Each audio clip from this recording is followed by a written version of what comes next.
YG와 JYP의 책걸상. 책에 관한 걸쭉하고 상큼한 이야기. YG와 JYP의 책걸상이 찾아왔습니다. YG 강량구입니다. JYP 박재영입니다. 네, 오늘도 댓글을 몇 개 소개하고 시작을 할까요? 네. 네이버 오디오 클립에서 이혜란님 사연 소개해 주셔서 감사합니다. 여름 휴가 특집으로 추천해 주신 심플 플랜 정말 재미있게 잘 읽었습니다. 노르웨이의 숲은 촌스러운 느낌 많이 들었어요. 노래방에서 20-30년 전 발라드 노래 선곡하면 나오는 뮤직비디오 느낌이랄까? 아, 맞아요. 이런 느낌 좀 있죠. 그 밖에도 로봇의 부상, 대통령 선택의 심리학도 잘 읽었습니다. 지금은 1Q84 읽고 있습니다. 이혜란님은 뭐 저희 책걸상 왕팬이시네요. 네, 또 네이버 오디오 클립에서 ILOB님이 보내주신 댓글입니다. 책 처방 신청을 하시면서 항상 잘 듣고 있어요. 추천해주신 책들 도서관에서 거의 다 찾아 읽었답니다. 휴가지에서 읽기 좋은 책 추천해주신 것 중에 심플 플랜, 두꺼운 책이지만 결말이 궁금해서 잠도 안 자고 읽었답니다. 그런 장르를 별로 안 좋아하는 1인이었지만 정말 재미있었어요. 언제나 응원합니다. 이 ILOB님은 또 책 처방도 신청을 하셨어요. 네. 그것도 저희가 심사숙고해서 답을 드리도록 하겠습니다. 네, 책 처방 계속 저 사연 받고 있는데요. 이런 종류의 책들을 읽고 싶다. 이런 분야에 입문하는데 뭐 도움되는 책을 골라달라거나 뭐 이런 작가의 책을 잘 읽었는데 뭐 또 누구 읽으면 좋을까요?라던가 네. 뭐 책과 관련된 아무 질문이나 막 투척해 주시면 책 전문가 YG가 처방을 해드릴 겁니다. YG가 아니라 YG와 JYP 전 그냥 그리고 친구들. 네. 실제로 저희가 녹음을 이미 한 편 하긴 했죠. 네, 조만간 나갑니다. 네, 기대해 주시기 바랍니다. 그리고 책 처방 보내주셔서 선정되신 분들께는 소소하지만 YG와 JYP가 직접 쓴 책 가운데 원하시는 책이 있으면 정성스럽게 서명을 해서 저희가 보내드리도록 하겠습니다. 자, 이번 주 책을 소개하겠습니다. 이번 주에는 아주 재미있고 특별한 책 그리고 아주 특별한 게스트 모시고 얘기해 보겠습니다. 이 제목이 뭡니까? 학교에서 가르쳐주지 않는 일본사. 네. 근데 사실 저는 책 제목만 보고서 치울 뻔했습니다. 왜요? 아니 저는 이제 학교에서 가르쳐주지 않는 뭐 이런 류의 제목의 시리즈들이 좀 있었어요. 그런데 이제 약간 책이 가벼운 느낌이어가지고. 지금 출판사 디스하는 거죠? 제목을 잘못 붙였다. 네. 여기 지금 출판사 지금 사장님, 주관님 옆에서 지금 업적으로 참여하고 계시는데. 자, JYP가 강추했고요. YG도 아주 즐겁게 읽은 걸로 알고 있습니다. 자, 저자이신 신상목 선생님 모셨습니다. 어서 오십시오. 네, 안녕하십니까. 네, 반갑습니다. 근데 신상목 선생님은 제가 책을 읽기 전에도 또 호기심이 든 게 경력이 정말 다채로우시더라고요. 네. 일단 연세대학교 법학과를 졸업하시고 외무고시에 합격을 하셔서 공무원이 되셨습니다. 외교관이신 거죠? 네, 그렇습니다. 네. 외무고시에 붙으면 다 외교관입니까? 그렇죠. 예. 외교부에 입부하는 것을 그러니까 외무고시 붙은 사람 중에 국내에서 근무하는 사람들도 외교관이라고 부릅니까? 글쎄요. 기본적으로는 외무 공무원이고 네. 이제 해외에서 근무하게 되면은 외교관이라고 이제 뭐 타이틀을 달 수 있게. 근데 대부분 순환 근무를 하기 때문에 국내에 계시다가 외국에 가셨다가 다시 국내 오시고 뭐 그런 식으로 근무를 하시죠? 네, 그렇습니다. 네. 그래서 96년부터 2012년까지 한 15-16년 정도 외무 공무원으로 근무를 하셨는데 2012년에 회사를 관두고 지금은 기리야마 본진? 네, 그렇습니다. 네. 우동집을 하십니다. 네네네. 저는 그것도 누구나 선망하는 직업이잖아요, 외교관이. 그리고 또 우동집 사장님이 누구나 선망하는 직업이라는 그리고 또 그 정도면은 또 한참 더 일하실 수 있을 나이인데 딱 그만두고 약간 또 모험을 하셨다는 것도 저는 너무 이채로웠습니다. 대개 이제 여기 출연하시는 분들은 책 홍보를 위해서 나오시거나 아니면은 그냥 JYP나 YG하고의 친분 관계 때문에 끌려오시거나 둘 중에 하나인데 오늘 신상목 선생님은 처음으로 책도 홍보하고 우동집도 홍보하고 네네 두 가지 목적을 가지고 오셨군요. 네네 혁심이 좀 있습니다. 네. 네, 그 기리야마 본진이라고 하는 우동집은 제가 얼핏 찾아보니까 강남역에 네네 강남역에 있습니다. 강남역에 있습니다. 강남역 몇 번 출구에 1번 출구에서 가깝습니다. 1번 출구. 네. 일본 출구 나오면 딱 보이는 건 아니죠.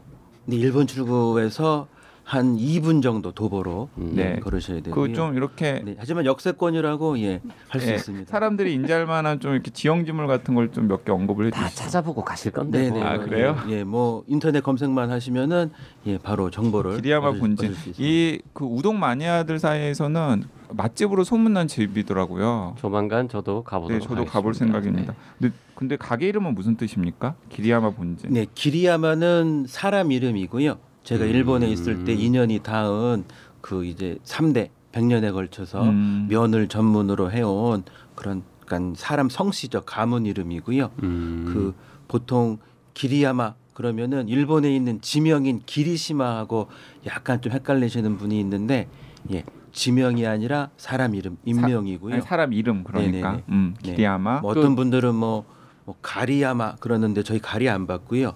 또 뭐 어떤 분들은 가라야마 그러는데 저희 가라 아니라 진짜고요. 네. 기리야마입니다. 기리야마. 네. 가리 안 받고 가라 아니고. 네.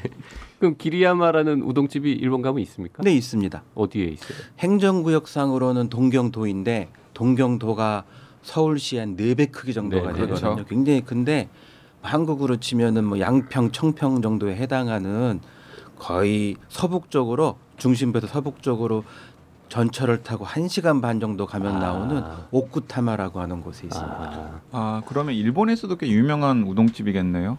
글쎄 그 동네에서는 나름대로 제대로 하는 그러한 소위 신이세라고 하죠. 그런데 워낙 일본에는 한국과 달리 뭐 어떤 몇 개의 특정 브랜드가 유명하고 그런 게 아니라 다 로컬 단위로 그러한 뭐 맛집이나 아니면 유서 있는 집들이 많기 때문에 뭐 전국적으로 유명하다고 할 수는 없고요. 신이세라는 건 무슨 뜻입니까? 신이세는 이제 오래된 노포라고 하는 뜻입니다. 유서가 있고 전통이 있는. 신이세. 네네. 왜 일본에 가면 뭐 2, 300년 된 집들 있잖아요. 이제 그러한 계속 전통을 이어내려오는 집을 신이세. 한자로 노포라고 씁니다. 이 방송 들으시면 뭐 책이야 다들 사서 읽으실 테니까 책 얘기는 좀 약간 제쳐두고 아니 그 외교관 하시다가 갑자기 우동집을 차리시게 된 계기는 어떤 계기세요? 글쎄요. 뭐 사람 사는 얘기가 다 이렇게 뭐 우연도 있고 또 뭐 복잡한 그런 인연도 있고 그럴 텐데 한마디로 얘기하면은 좀 설명하기가 어렵고 어떤 여러 가지 그러한 내면의 어떤 심경이라든지 네. 그런 게 있었는데요. 일단은 외교부가 좋은 직장인 거는 맞는데 굉장히 큰 조직이잖아요. 네. 그러니까 그런 조직에서 한번 일했으니까 나도 어떤 홀로서기 내가 이때 두 다리를 움직여서 뭔가 한번 이뤄보고 싶다고 하는 그러한 열망도 좀 있었고요. 그 다음에 제가 일본에 근무할 때 또 일본에서 살면서 느끼는 것 중에 하나가 사회가 굉장히 안정돼 있고 이렇게 촘촘하게 조직이 돼 있는 그러한 안정감 같은 게 있잖아요. 사는 사람도 편하고 또 거기 한번 가보는 사람도 그런 걸 바로 느낄 수 있을 정도로. 근데 그게 저는 이제 한국 사회가 다이나믹하고 그런 건 좋은데 뭔가 이렇게 너무너무 빨리 바뀌는 속에서 사람들이 서로 어떠한 좀 마음의 안정감을 느끼며 살기 어려운 그런 모습들이 점점 한국 사회가 성숙되려면은 점점 조금 더 이렇게 안정되고 이렇게 차분한 그런 사회가 돼야 된다고 생각을 했는데 하나 모델이 이제 일본이 된 셈인데 그러한 어떤 일본에서 찾았던 그런 모델의 어떤 특성이 머릿속에 그냥 좀 이렇게 막연하게 이렇게 들어있다가 그 사연을 소개하자면 좀 깁니다만 알아서 편집해 주실 걸로 믿고 제가 2000년에 일본에 연수를 하러 갔는데 그 길 가다가 우연히 그 이 소밭집 우동집을 간판을 보게 돼서 들어가서 한번 먹어봤어요. 아 근데 맛있더라고요. 한국에서 먹던 일반적인 그런 우동과는 다른. 그 연수 가신 거는 일본 근무하기 전에 가신 그렇죠. 거죠? 네네네. 네. 2000년에 갔었고요. 네. 근데 뭐 그때 맛있다. 뭐 좀 굉장히 그 수준 높은 음식이다라고 느꼈던 수준 정도이고. 근데 제가 다시 일본을 떠나서 이제 뭐 근무를 하다가 2006년에 다시 일본의 대사관의 발령을 받아서 근무를 하러 가게 됐는데 한 2007년쯤인가 제가 그 집 생각이 나서 다시 이제 방문을 하게 됐어요. 2시간 동안 차를 타고 가야 되니까 가까운 거리는 아닌데, 근데 제가 6년 만이 되는 거죠. 다시 방문했을 때 쇼크를 받았어요. 충격을 받았어요. 그 쇼크의 정체가 뭐냐면은 6년 만에 갔는데 모든 것이 똑같아요. 그 정치, 그 맛, 그 사람들, 마치 시간이 정지된 듯한 느낌, 또는 나를 마치 기다려준 듯한 그런 느낌. 그 포근함이 너무너무 저한테는 좋았고 또 일종의 충격으로 다가오더라고요. 한국 사회는 한 2, 3년만 지나도 막 계속 변하잖아요. 그대로 남아있는 게 없고. 그래서 어떤 이런 안정감에 대한 것이 어떤 상징적으로 그때 제 머릿속에 이제 어떤 입력이 됐는데, 그때 이제 뭐랄까 기다림의 미학이라 그럴까, 아니면 머무름의 미학이라 그럴까, 사람들이 사는데 반드시 뭔가를 이루기 위해서 막 바쁘게 사는 것도 좋지만 뭔가 자기의 어떤 중심을 지키면서 어떤 그 약속을 지키면서 사는 듯한 그런 느낌, 그걸 제가 그때 느꼈던 그 감상을 제가 서울에 돌아가서 만약 그 감상을 이제 한국에 있는 분들도 느낄 수 있도록 한다 그러면은 그것도 뭐 외교관 생활도 좋지만 그것도 참 의미 있는 게 아니겠는가 하는 굉장히 막연한 그냥 동경 수준의 그냥 그런 생각이 있었는데, 그게 나중에 일종의 불씨가 생긴 건데 그 불씨가 사그러드는 게 아니라 시간이 지날수록 오히려 점점 뜨거워지고 커지고 이제 여러 가지 우여곡절을 이제 겪다가 이제 나중에 2012년에 뭐 나름대로 하여튼 뜻한 바가 있어서 어떤 새로운 인생 출발을 하게 됐습니다. 왜 하필 우동집이었습니까? 그 집과의 인연이 되었으니까요. 제가 그 집에서 느꼈던 그 감상이 저한테는 하나의 어떤 동기의 출발점이 됐으니까요. 이제 그 우동집을 하게 된 건 어떻게 보면은 당연한 귀결이죠. 그럼 그 우동집에서 실제로 사사도 받으신 거예요? 그럼요, 네. 그 집에서요? 그럼요, 네.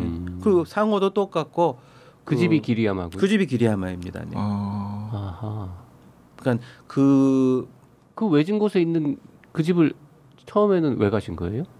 그냥 놀러 가는 길에, 다른 길에 놀러 가는 길에 우연히. 내 길가에서 간판 보고 들어간 이게 거예요. 운명적인 만남이네. 그 사모님 결혼하셨죠? 네네네. 이제 외교관 관두고 네. 우동집을 하겠다. 네네. 미리 얘기했을 거 아닙니까? 얘기했죠. 네네. 뭐라 그러시던가요? 뭐 미쳤구나.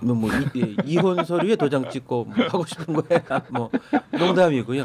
당연히 뭐 주위의 모든 사람들이 네. 일단 뭐 경악도 하고 반대도 하고 그러는데, 일단 그 외교부의 선배들도 다 말리셨을 것 같아요. 선후배 동기들. 외교부 선배들한테는 뭐 일체 상의한 적이 없습니다. 네네. 후배들은 좋아했겠지. 뭐그 동기들. 그 사람들 사정이 어땠는지는 모르겠지만 조직에 일할 때는 굉장히 조직에 충실하게 열심히 일을 하고 자기가 그런 개인적인 꿈이 있다 할지라도 그걸 조직 사람들한테 말하는 건 전 예의는 아니라고 생각을 했고요. 네, 그래서 열심히 있을 때까지는 열심히 일하다가 조용히 사표 내고 나왔습니다. 네. 우리 청취자분들이 책 얘기는 도대체 언제 하는 거냐 뭐 이런 생각하실 것 같은데. 근데 이미 충분히 재밌게 들으실 것 같은데요. 그 우동집 경영하시는 거 말고 여기 책날개에 보면 일본 관련 기고와 저술 활동을 통해서 한일 관계 증진에 기여하고 있다는 아니고 기여하고 싶다는 꿈에 도전하고 있다 이렇게 적혀 있는데. 네네. 네. 기여는 제가 하고 싶은 거고 이제 기여하고 있다는 이제 그 다른 사람들이 판단하는 거니까 저로서는 쉽다로 적을 수밖에 없었는데. 한일 관계 증진은 모르겠지만 일본에 대한 한국인들의 이해를 높이는 데는 이미 이 책 한 권으로도 충분히 기여하신 것 같습니다. 네, 감사합니다. 저도 그렇게 생각합니다. 네. 이제 본격적으로 책 얘기로 들어가면 좋을 것 같은데요. 네. 제가 아까 이제 그 제목을 가지고 농담을 좀 했었는데 정말 저는 머릿말만 딱 보면서 책에 그냥 푹 빠질 수밖에 없겠더라고요. 왜냐하면 머릿말에서 던지신 질문이 너무나 묵직한 질문이어가지고, 그러니까 머릿말에서 어떻게 시작을 하시냐면은 저도 좋아하는 작가인데 이 어슐러 르긴이라고 하는 작가의 질문이 그르면 답이 올바를 수 없다라는 말을 인용을 하시면서 이렇게 질문을 던지세요. 그러니까 서세동점의 시기에, 그러니까 지금으로부터 한 100년을 전후한 그 시기에 근대국가 수립이라는 시험대 앞에서 굳이 사후적으로 성적을 매기자면 일본은 최우등생, 중국은 열등생, 조선은 낙제생 정도로 성적을 평가를 할 수 있겠는데 도대체 무엇이 그러한 차이를 만들었을까? 근데 지금까지의 우리의 시야는 그 딱 그 100년 전에 그 개화기의 그 시점에만 딱 시각이 맞춰져 있었잖아요. 근데 이 책에서는 신상목 선생님은 그게 아니다. 그때 일본이 최우등생이라는 성적을 받았던 이유를 알려면 그 전에 200년, 300년의 앞선 시점을 봐야 된다. 저는 반전의 그러니까 보통 이제 답이었습니다. 사람들이 예. 일본의 발전 비결에 대해서 궁금해서 뭘 찾아보다 보면 다 메이지 유신 이후에 본단 말이죠. 예. 근데 그게 아니라 메이지 유신 자체가 중요한 게 아니라 그 이전 한 200~300년 에도 시대 그게 더 중요하다. 그 얘기를 이제 책에 다 풀어 놓으셨는데 제가 저도 이제 일본에 여러 번 가봤는데 일본에 가는 한국 사람이 반드시 가봐야 하는 1순위 스팟이 에도 도쿄 박물관이라고 생각을 합니다. 잘 안 알려져 있는 유명한 관광지는 아닌데 에도 시대에 관련된 박물관이 따로 있어요. 동경저 변두리에. 거기 아주 끝내주거든요. 거기를 가보면 에도 시대가 얼마나 그 시기에 놀라울 정도로 발달해 있었고 뭔가 여러 가지 것들을 했는지 번성했었는지를 충격적으로 볼 수 있습니다. 근데 전 그걸 보면서 에도 시대가 굉장히 융성했었고 메이지 유신 앞서서도 이렇게 뭐 발달했었다는 것까지는 알고 있었는데 이런저런 이유로 왜 하필 에도 시대가 이렇게 성공했는가에 대해서는 잘 몰랐거든요. 이 책 보고 다 알게 됐습니다. 그 이전은 몰라. 근데 에도 시대에 대한 이해 완벽 끝. 여기서 이제 끝판왕. 애청자분들을 위해서 이제 잠깐 설명을 드리자면 에도 시대는 우리나라로 따지면은 임진왜란 이후, 네, 그렇습니다. 그리고 중국으로 따지면 청나라 정도랑 겹치는 시대를 말하는 거죠. 네, 일본에서. 이제 이게 몇백 년짜리 역사책이라서 뭐 스토리가 굉장히 많은데 어디서부터 풀어가야 될지 모르겠는데. 근데 딱 절묘하게 한 3가지 정도로 책이 나눠지긴 하는 것 같아요. 그러니까 이제 에도의 시작과 그리고 에도가 왜 그렇게 융성할 수밖에 없었는지 이유를 이제 앞에서 2가지로 딱 제시를 하시고, 그리고 이제 생활 문화사 중심으로 에도가 도대체 얼마나 번창했던 곳인지를 이렇게 몇 가지 장면들로 이렇게 딱 보여주신 다음에 마지막에는 에도는 어떻게 몰락할 수밖에 없었는가, 이제 그걸로 이렇게. 그래서 이 책 한 권으로도 약간 에도 통사의 느낌도 좀 있습니다. 예. 일본 역사에서 가장 중요한 인물 한 명을 딱 꼽아라 그러면 도쿠가와 이에야스입니까 그러면? 네, 도쿠가와 이에야스죠. 예. 도쿠가와 막부를 개창한, 또 거의 도쿠가와 막부가 그 이후에 그 전개하는 여러 가지 그런 시책이라든지 그런 그랜드 디자인을 다 짠 사람이기 때문에. 도쿠가와 이에야스가 이제 에도로 동경으로 이제 쫓겨간 것부터가 이 놀라운 역사의 시작이라고 볼 수 있을 것 같은데 그 얘기를 좀 직접 잘 모르는 청취자분들을 위해서 도쿠가와 이에야스 얘기부터 시작을 해보죠. 그러니까 여기서 에도라면은 지금 도쿄도 있는 동경의 옛 지명이 그냥 에도인 거죠. 맞습니다. 그러니까 예. 그 도쿄가 이제 몇백 년 전에는 도대체 어땠는지부터 이제 시작을 하시면 좋을 것 같습니다. 그 이전에 잠깐 좀 말씀을 드리면은 책 제목을 말씀을 주셔서 학교에서 가르쳐 주지 않는 일본사, 살짝 거부감 드는 위화감 드는 그런 제목이라고 말씀을 하셨는데 본인이 직접 저도 정하셨군요. 뭐 굳이 변명을 하자면은 출판사 사장님이 굉장히 흔쾌히 동의하신 그러한 제목이었습니다. 네. 되게 많은 출판사 사장님이 저자가 원하는 제목을 까죠. 그렇죠. 네. 저도 의외로 생각했는데 받아주셨군요. 네. 그 사실은 학교에서 가르쳐주는 일본사가 없습니다. 그렇죠. 그렇죠. 사실 우리 일본사 잘 일본사를 잘 모릅니다. 그러니까 중국사는 알고 세계사는 아는데 그냥 일본사, 세계사도 잘 모르지 않아요. 아니 JYP 특히 잘 모르더라고요. 그 말씀하신 대로 한국인들의 어떠한 그 세계의 역사라고 할 때는 중국사, 네. 그것도 또 중국의 굉장히 뭐 삼국지라든지 뭐 초안지라든지 그때를 맞습니다. 배경으로 하는 네. 고대의 역사. 네네. 그 다음에 서양의 역사. 네. 뭐 그리스 로마부터 시작해서 근대 유럽까지 요 2가지 역사의 흐름이 메이저 리그이고, 일본의 역사는 뭐 거의 마이너 리그인데, 뭐 일본에 좀 관심 있다고 하는 사람들도 일본 역사에 대한 관심이 뭐 일본의 뭐 고대 이럴 때면 뭐 한반도와의 어떤 뭐 백제와의 뭐 맞습니다. 그런 교류사라든지 아니면은 갑자기 붕 떠서 그 전국 시대의 네. 뭐 무장들의 이런 영웅 군담 뭐 투쟁 스토리랄지 그러다 갑자기 또 붕 떠서 메이지 시대의 그런 근대 어떤 뭐 유신 지사의 스토리라든지 네이션 빌딩 스토리죠. 그러다 갑자기 또 붕 떠서 태평양 전쟁기에 뭐 이러한 소위 말한 밀리터리 매니아들 사이에서 어떤 뭐 전쟁 스토리라든지 그 굉장히 점점이 관심이 있고 그 관심조차도 굉장히 일부에 국한된 그런 얘기이고 학교에서는 가르치지 않죠. 학교에서는 뭐 네. 거의 가르쳐주지 않고 그 중에 에도 시대는 완전히 트리플 마이너 리그여서 예. 뭐 에도 시대는 거의 도쿠가와 이에야스가 토요토미 히데요시가 죽자 뭐 통일을 해서 막부를 개창을 했고 뭐 조선통신사가 가서 선진 문물을 전해줬고 또 임진왜란 때 납치한 그런 도공들에 의해서 뭐 도자기 문화가 발달했고 그 정도로 딱 끝내고 맞습니다. 맞아요. 갑자기 네. 메이지 유신으로 붕 뜬단 말이에요. 그 메이지 유신을 그렇게 강조했던 거는 그 유신 시절에 이 유신은 좋은 것이요. 뭐 이런 인식을 주기 위해서 일부러 그랬던 건 혹시 아닐까요? 글쎄요. 그 저희가 그 유신 시절에 교과서로 공부한 세대 아닙니까?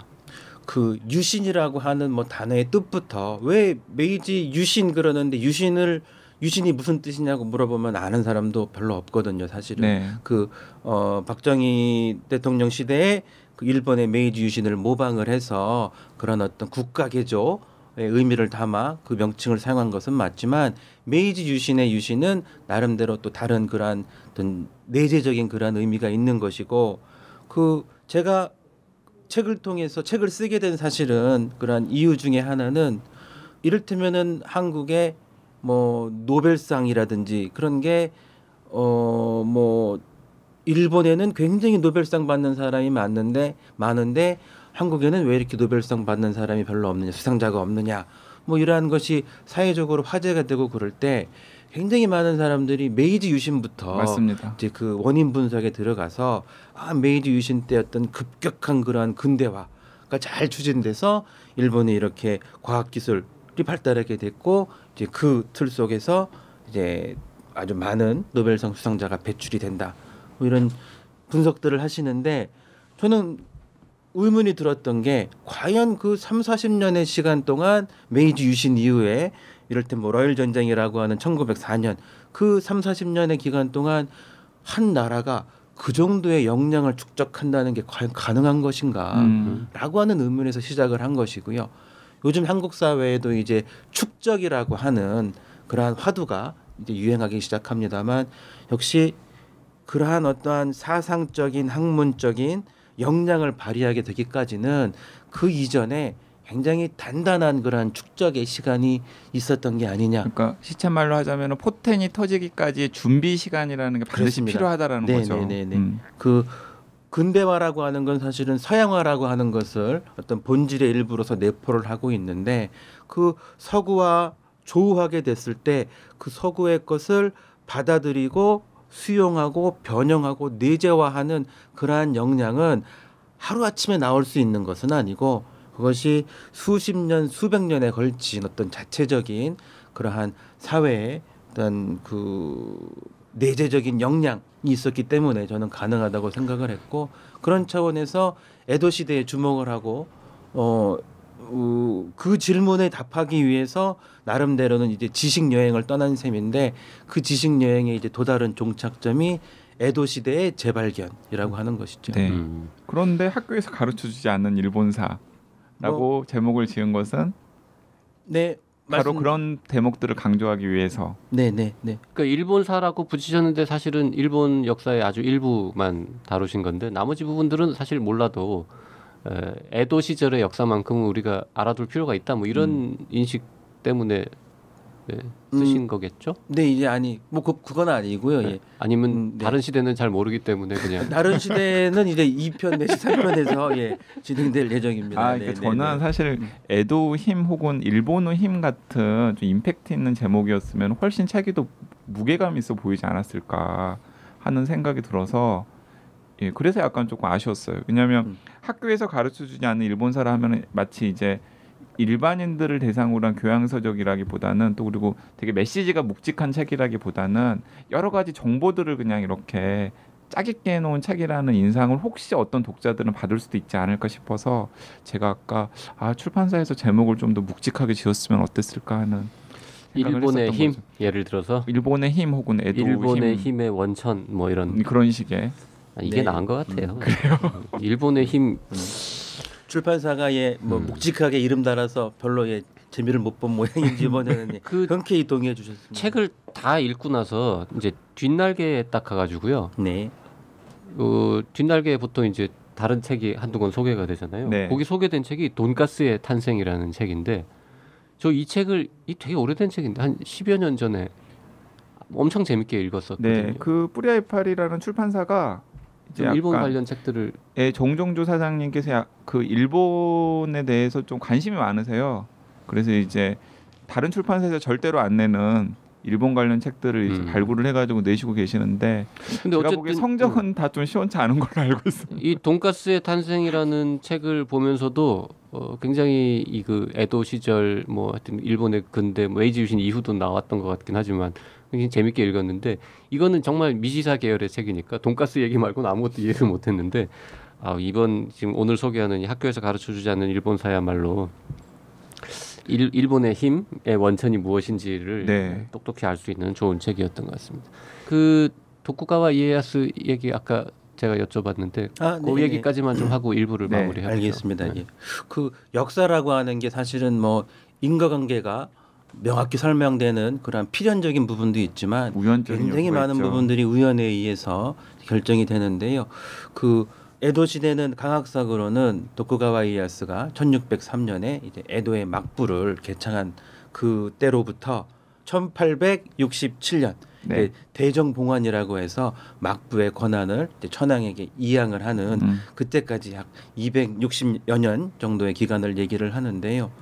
그 에도 시대라고 부르는 게 권력의 중심지인 막부가 에도에 있었다라고 해서 에도 시대라고 부르는 네. 면도 부르는 것인데, 근데 저는 역사를 공부하면서 느낀 게 이게 에도의 시대, 에도가 만든 시대이기 때문에 에도 시대라고 하는 그런 중의적 의미를 담아서 얘기할 수도 있겠구나라고 싶을 정도로 260년 내 아까 말씀드린 대로 뭔가 축적의 그런 역사를 그 시기에 이뤄냈다 그러면은 그 가장 중심 핵심에 있는 것은 이제 에도의 탄생이라고 할 수 네. 있고요. 그러니까 이 책에서도 강조하시지만 그 에도라는 공간 자체가 가지고 있는 중요성이 있었던 것 같습니다. 그렇습니다. 네, 예, 네. 예, 예. 분명히. 선생님 저 묻는 말에 좀 대답을 해주시면 도쿠가와 이에야스가 예? 어떤 사람인데 왜 일본 저 에도로 갔는지 거기서부터 좀 풀어가자고 하는데 계속 그래요? 딴 말씀을 네. 편집해 주실 거예요. 아니, 아니. 그냥 하시면 됩니다. 하시면 네. 아니 좋은 그냥 얘기. 하시면 좋은 얘기. 강학적으로도 몇 년 이거 좋은 이야기인데 네. 하여튼 도쿠가와 편집하기 어려울까요? 예. 네, 네. 편집은 알아서 하시죠. 편집에 네, 신경 네. 쓰지 마시고. 편집에 신경 쓰지 마시고 그냥 예. 아니 또 사람들이 그 요즘은 안 보지만 옛날에 대망이라는 책 많이 봤잖아요. 네, 그 네. 왜 봤는지 모르겠는데 그 긴 책을 저는 안 봤지만 그게 그 도쿠가와 이에야스가 막 그 투쟁해가지고는 하여튼 천하통일하는 이야기죠. 그 권력을 잡을 때까지 이 책은 대망 이후에 벌어진 한 200년 동안의 이야기, 뭐 대망이랑 좀 겹치긴 합니다만. 겹칩니다. 네. 대망도 이후에 막부의 안정화 기간이 있기 때문에 네. 겹치는데. 그러니까 도쿠가와 이에야스부터 네, 좀 풀어주십사. 네네. 그래서 우연적인 요소를 강조하기 위해서 말씀을 드렸고, 예. 그러니까 머릿속에 정보가 네. 너무 많아가지고 네. 지금 막. 그런데 좀 네. 서툴러서 에도가 너무 중요한데 네. 그 도대체 에도가 왜 그러면 탄생하게 됐느냐? 그게 우연적인 요소라는 말씀을 드리기 위해서 그랬던 네, 거고요. 네.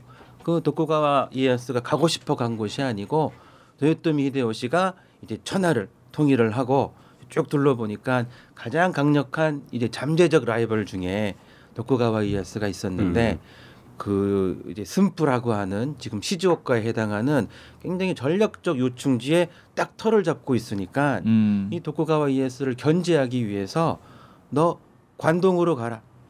관동의 이제 중심지가 에도인데요. 네가 에도로 가면은 관동 일대를 다 네 그 봉토로 내가 인정을 하겠다. 그런 거군요. 네가 가라 에도로. 네가 가라 에도로입니다. 그거군요. 예. 그런데 당시 에도는 지금과는 뭐 상상도 할 수 없을 정도로 열악한 그러한 험지였고 미개발지였고. 아, 저 약간 쇼크 먹었습니다.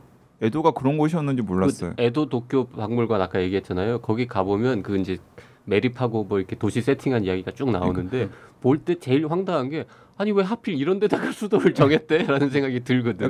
그러니까 벽지에 5천 기능도 제대로 할 수 없는 그렇지요. 그런 네. 곳이 지금 정말 에도에 살기 있다는 힘든, 거죠. 네, 맨날 물난리 나고 뭐 이런. 뭐 그 16세기 초반에 잠깐 이제 중개무역지 같이 잠깐 좀 이제 그 번성한 적도 있고 또 에도 성이라고 하는 그런 그 기초적인 시설도 조금 있기는 했는데 거의 전국시대 100년 동안 버려지면서 완전히 뭐 갈대밭이 무성한 그냥 뻘밭 그런 정도밖에 지금 안 됐고요. 그때 그 수도 그러니까 그 도요토미 히데요시가 있던 데는 교토인가요? 오사카지요. 오사카였어요. 네네네. 그때는.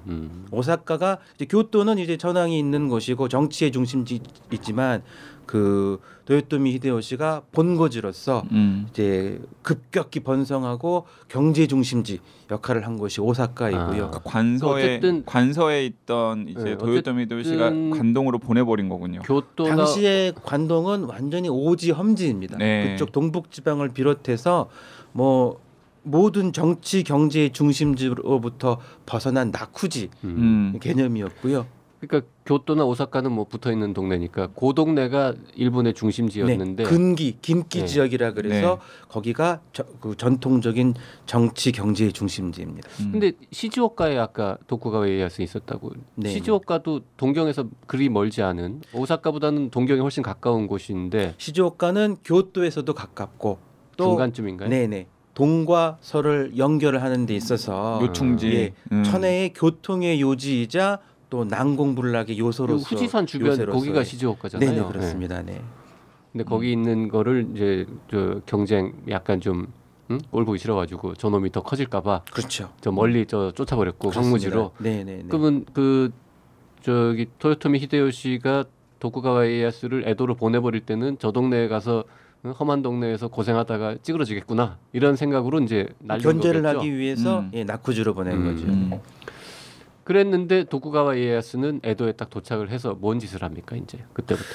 그 사실은 좀 뭐 저항도 하고 그럴 생각이 없었던 것이 아닌데 도요토미 히데요시가 당시 힘이 너무 강성했기 때문에 정말 울며 겨자 먹기로 쫓기듯이 에도에 입성을 하게 되는데 그게 1590년의 일인데 도착해 보니까 한 6만 명 되는 가소를 일시에 이끌고 에도로 쫓겨간 거예요. 야. 그런데 도착했는데 정말 뻘밭에 일단 살만한 집을 지을 곳이 없고 뭐 그 먹을 식량을 재배하기 위한 경작지도 없고 아무것도 없는 그런 허벌판 상황에서 새 출발을 해야 됐는데 워낙 도쿠가와 이에야스가 어떤 인내의 그러한 그 힘이 그 사람이 어떤 굉장히 그 위대함의 원천인 그런 사람이어서 하여튼 주어진 그런 도전을 불평불만 없이 담담하게 받아들이고 도시개발 계획을 이렇게 진행을 합니다.